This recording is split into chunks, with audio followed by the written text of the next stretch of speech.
What is up, everybody? It is me, DevilNeverCry, and we are back with some more DMC5 on Dante Must Die mode. This time playing Nero, of course. We're on mission 2, and we're playing with a few mods, as you can immediately see.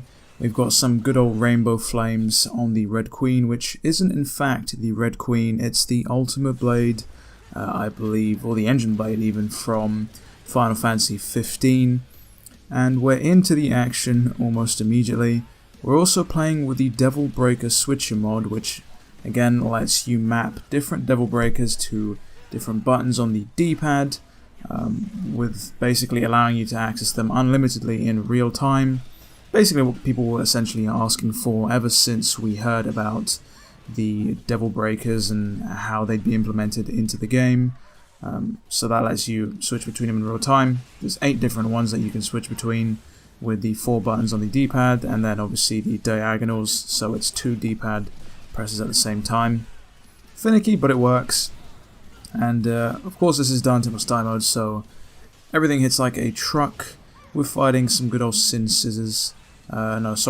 Scissors as they're called in this game. Though they're not quite as menacing as the Death Scissors from the original DevilNeverCry, which, you know, kind of sucks that they gave him that sort of blank mask. I don't think they've got that same creepy effect. They don't have that same laugh either.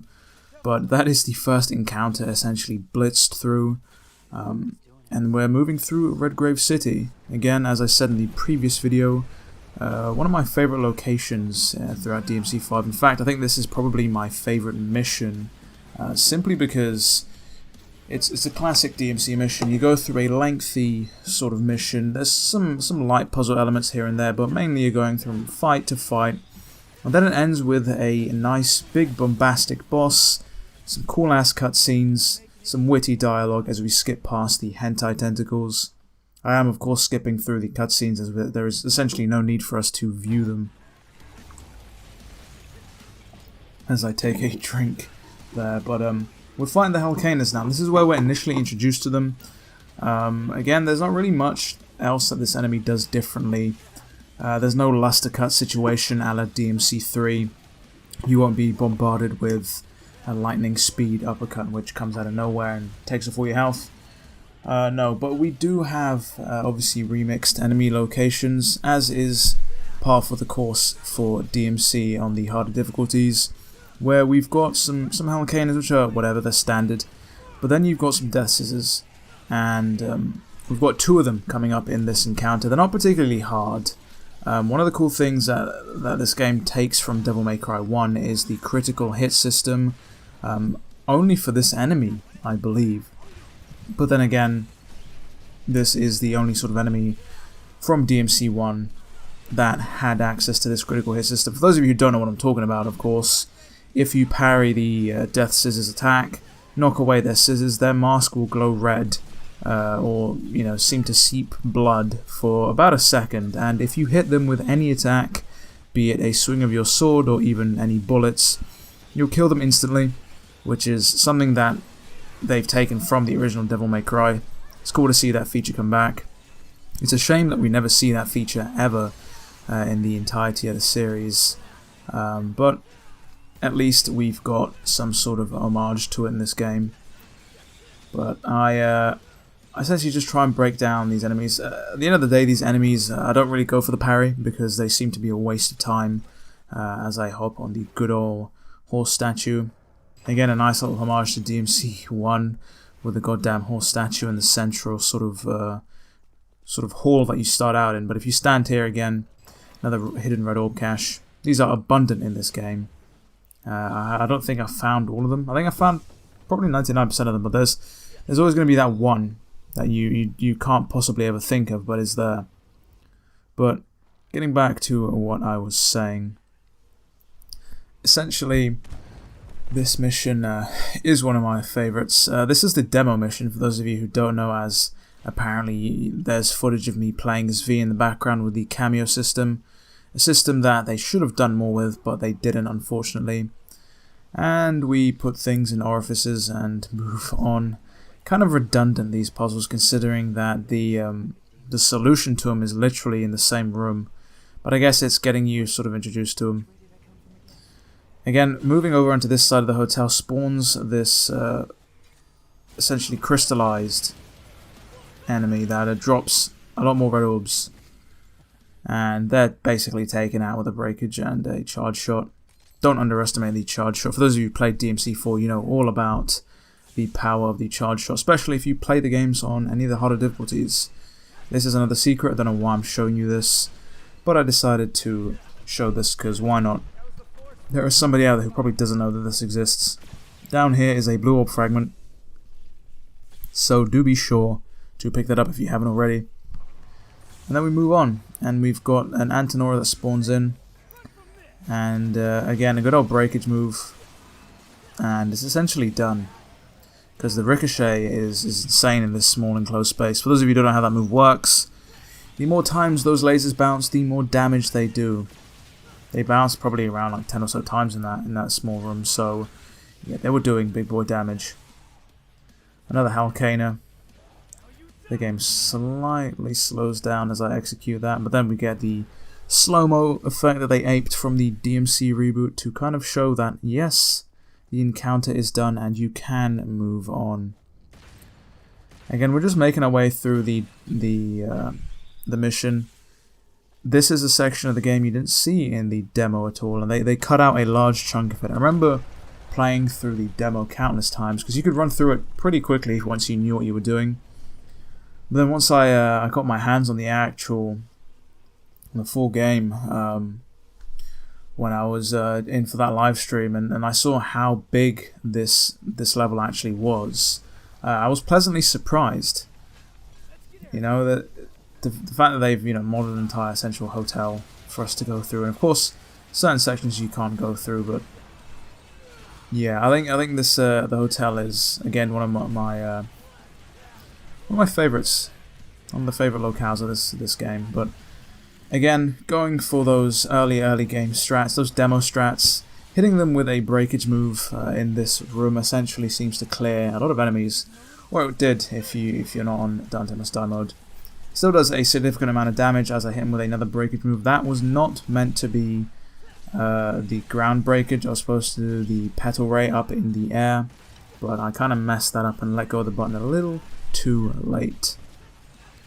But we're out here just clearing the Halcanas, and there's not really much of a challenge these enemies present. They're kind of punching bags, to be fair. You just got to be aggressive. You can't really take a reactive sort of stance. You've got to be proactive with these guys, and you can easily decimate them. Easily stun locked even when they've popped their devil trigger. I tried to go for the fancy finish there, but I didn't quite get it. I guess that will have to make do though, as we get a sort of pan over to the Redgrave skyline, or the London City skyline, let's be honest. But coming up here, this encounter is entirely skippable. You don't have to do it. I mean, with the way the point system in this game works, which essentially is a stupid way for it to work, you're better off actually skipping this encounter and going straight to the next one. Because for those of you who don't know, you are ranked on each encounter, and there is an average taken from all of these style points, essentially. So if you fight an encounter that is skippable, that has basically almost no enemies, guaranteeing that you get a poor style rank, that will drop your average style rank and can and will stop you from getting an S rank on the mission overall. Do be warned. It has happened to me plenty of times. And it took a lot of trial and error to figure out that's exactly how the style system worked. Looking at Mission 10, Mission 8, Mission 12 on Dante Must Die or Hell or Hell, because S ranking those missions was a pain, I'll tell you that much. You had to essentially figure out which encounters to skip and which ones to go all in on. This encounter here is skippable. I tried to skip it, but I ended up air hiking just a little too late. And we've got two Antinoras here, which again, a breakage move will essentially alleviate most of the issues here. These enemies aren't too bad, to be fair. We saw some of them in Mission 1 on this difficulty. You essentially just want to make sure that you don't get caught out. You want to try and keep them in the air as long as possible. Again, I'm trying to show off a little bit here, try and play a little stylishly, which means I end up taking a little bit of damage that I don't need to take. To be fair, you can essentially just pull them up in the air and just consistently buster them, and you will do a significant amount of damage. It won't give you a lot of style points, but if you're simply trying to just clear the mission, it works. It definitely works.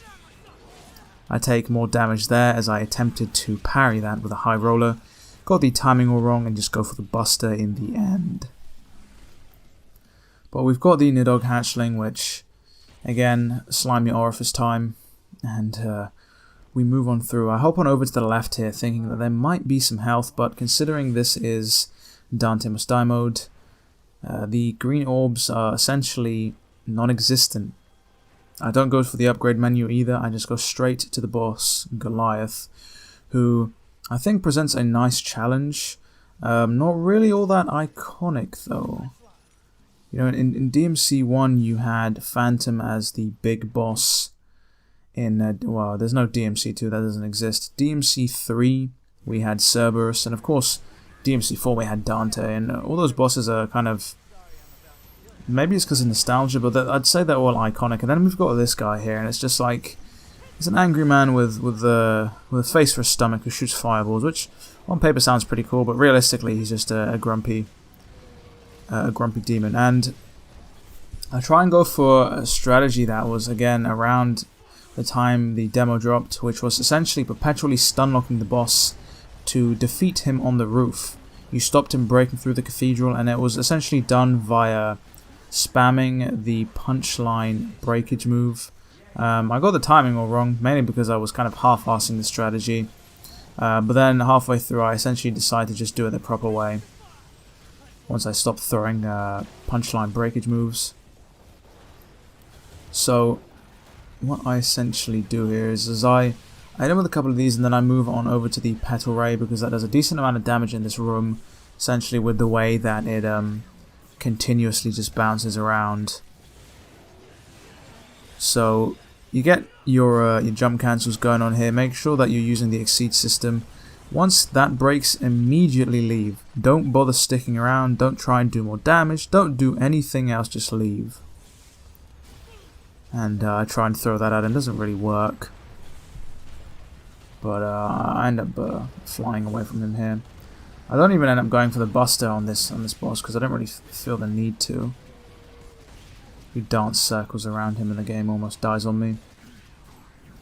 But so far, I'm having a blast playing DMD mode on this game. I haven't touched this difficulty in a long time. It was sort of a one and done for me initially upon platinuming the game, but going back to it now, I think after a couple months break, has done me well. And we've got him huddled over here. Now I kind of messed this up, but it doesn't really matter. We hit him with a Kamehameha, you know. We hit him with the Laser of Doom. He's not really doing much, to be honest. He's not really as aggressive. I feel like he probably could have been a bit more aggressive on this difficulty, but it's a choice they went with. And for people that say, oh, the breakage move, the Petal Ray is useless if you're in an open area, it's not. It really isn't. If you use it at point blank range, it does a healthy chunk of damage. Of course, if you use it from far away, then the rays will just scatter and you do no damage, so that's why you want to get nice up close and personal. And oh boy, we have the run ender here. Yeah, this move is annoying. The only thing you can do is just run. Don't bother doing anything else.